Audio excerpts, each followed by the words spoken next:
when the whistle blows and the turf heats under the boots. Football stops being just a sport. It turns into a battleground. It becomes personal. It becomes about loyalty. And at Chelsea Football Club, there's an unspoken law that runs deeper than any tactics, board or playbook. Nobody gets left alone in a fight. It doesn't matter if you're the captain with 500 appearances or a teenager making his debut. You put on the shirt, you wear the badge, you're family. And family means this: if one of us is pushed, all of us push back. This is not about violence for the sake of it. It's about pride. It's about protection. It's about respect. Chelsea has always been a club that demands respect on the pitch. And if the opposition won't give it willingly, Chelsea players will take it. From the days of John Terry and Didier, Drogba standing shoulder to shoulder in hostile stadiums, to Enzo Maresca's young side showing they won't be bullied, that fighting spirit runs through the DNA of this club. Let's rewind to a summer friendly against Inter Milan. On paper, it was just a warm-up game. The sun was shining, the crowd was relaxed. But when Francesco Acerbi brought Levi Colwill crashing down with a nasty challenge, the mood changed instantly. Before the referee's whistle had even faded, Trevoh Chalobah was storming over. Conor Gallagher was pointing and shouting. Ben Chilwell was already in the referee's ear. The Chelsea fans roared, not because of the foul, but because of the reaction. Maresca smiled on the touchline. To become a team, you need that, he later said. It wasn't chaos. It was unity. A message to the rest of the league before the season even began. This Chelsea side will not be pushed around. Fast forward to one of the most heated fixtures in English football, Tottenham versus Chelsea. London derbies are always fierce, but this one was boiling over. The tackles were flying, the fans were in full voice, and every challenge felt like a statement. Levi Colwill went in hard, but fair on Christian Romero. Romero didn't like it. He shoved Colwill to the ground.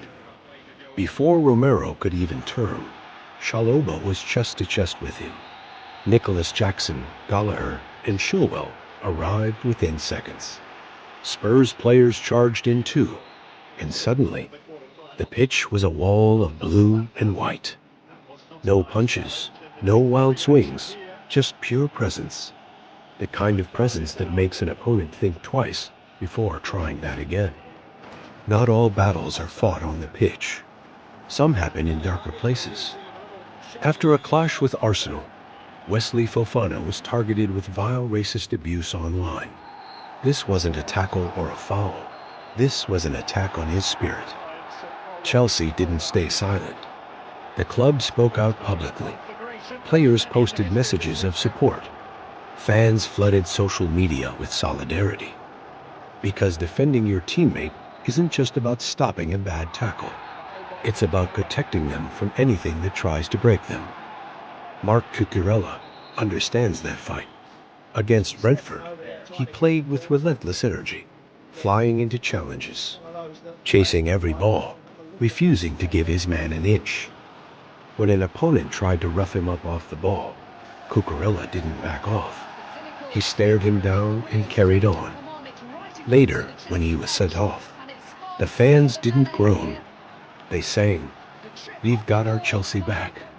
They knew it wasn't recklessness. It was passion. Chelsea's history is full of moments like this. The Battle of the Bridge in 2016. Spurs came to Stamford Bridge chasing the title. Chelsea made sure they left empty-handed. Cahill squaring up. Diego Costa causing chaos. John Obi Mikel snapping into tackles. Spurs lost their discipline. Chelsea didn't care. They protected their pride. Go back further, and you'll find Drogba flying in to defend a teammate. Lampard confronting opponents who crossed the line. Essien standing firm in the midfield wars. These moments aren't accidents. Their tradition, even under Thomas Tuchel. In the Champions League winning season, the spirit was there. In a fiery quarter-final against Porto, Antonio Rudiger got into it with an opponent. Jorginho, Azpilicueta, and Kovacic were there instantly. No one stood alone. That unity isn't just for show. It's forged every day at Cobham. Training sessions are intense. Tackles are firm. If someone goes down, there's a hand to pull them up and a glare for the tackler, even if they're on the same team. Iron sharpens iron. So when match day comes, you can't intimidate this team. You can't bully a squad that treats every player like a brother. Some moments get misunderstood, like when Nicholas Jackson argued over a penalty with Cole Palmer last season. It looked selfish, but it was hunger, the fire that drives a striker. Teammates stepped in, calmed it down, and the game moved on.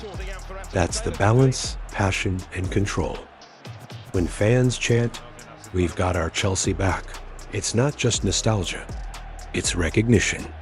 They see a team willing to run, tackle, shout, and fight for each other. So next time you watch Chelsea, don't just follow the ball. Watch how fast blue shirts gather when someone goes down. Watch how they stand chest to chest with anyone who crosses the line. Listen to the crowd when a challenge wins more than possession, when it wins respect. That's Chelsea. That's brotherhood. And to any opponent thinking of testing it, be ready.